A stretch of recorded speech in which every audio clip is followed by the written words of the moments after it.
Hi, in this video we're going to show you how to manually update your computer to Windows 11 25H2. So let's say you're doing some Windows updates and you never see the 25H2 update. You could use this method to do it manually, so that way you'll be up to the latest version. Alright, so on this computer here, this one's at 23H2, which is fine because we could still go from 23H2 to 25H2. But if you're on 24H2 and you're still not seeing the option to update to 25H2 in your Windows Update settings, we're going to show you how to do it. Alright, so the first thing you need to do is download the Windows 11 25H2 ISO file, which I have here. And to do that, you just go to the Microsoft website for Windows 11, so I'll put a link in the description for that.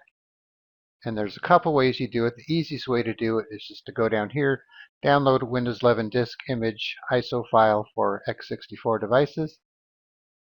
Then just click this button here. Then you click confirm. Right now the site seems to be down, so we'll try it anyways just to see what it does.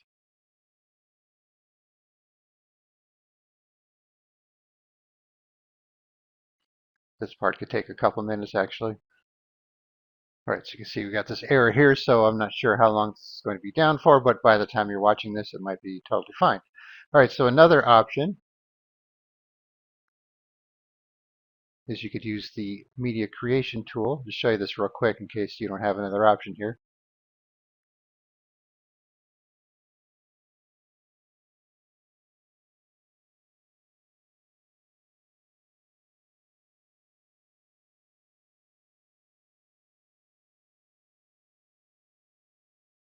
Alright, so you just need to accept the agreement.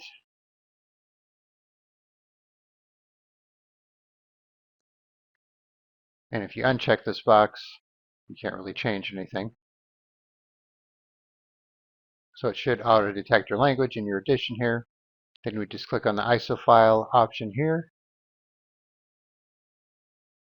and then just save it. Then you'll have your ISO file. Because if you boot to a flash drive, you're not going to be able to do this update. It's going to only give you an option to do a clean installation and not keep your files. So we want to be able to do the update and keep our files and apps. All right, so I'm going to cancel this out. All right, so once you have your ISO file, you could right click on it and mount it, and it'll actually make a drive letter for it. It'll use the next drive letter. And then we have the files within the ISO file, or you could even use another program like I believe 7-zip to extract the ISO file into all its separate files and folders here.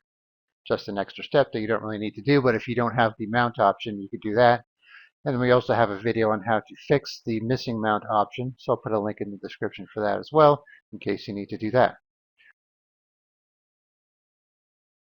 Alright, so to start the update, we'll just double click on the setup file here. Say yes to the UAC prompt. Alright, now you have this option here to change how setup downloads updates. So you probably want to do this to get the latest and greatest updates, but for the sake of time, I'm just going to check this. And then you could probably leave this unchecked because Microsoft doesn't need to know more than they already do. Now next.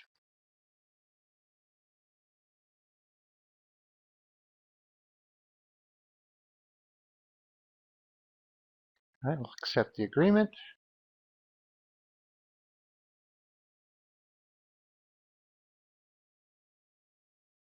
All right, so by default, it will keep your personal files and apps.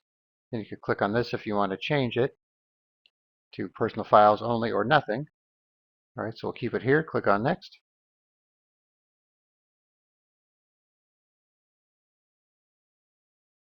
All right, so now if everything looks good, we'll click on install.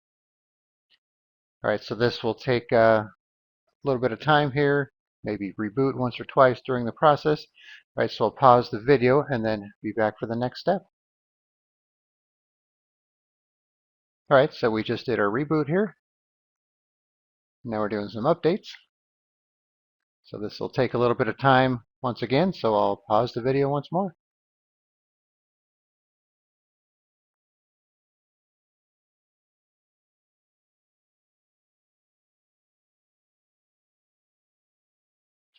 All right, so we're at our login screen, so let's log in and see what we got.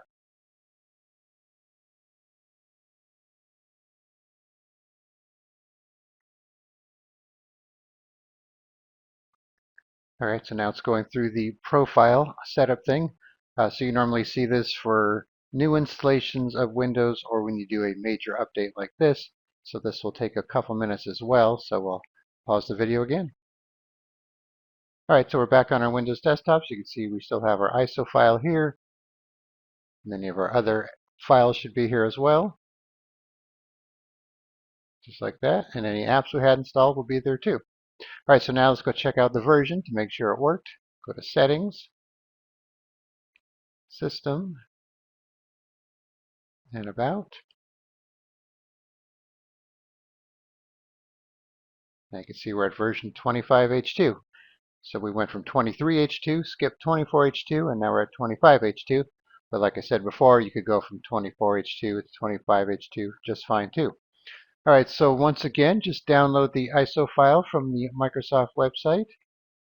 Right-click on it, mount it,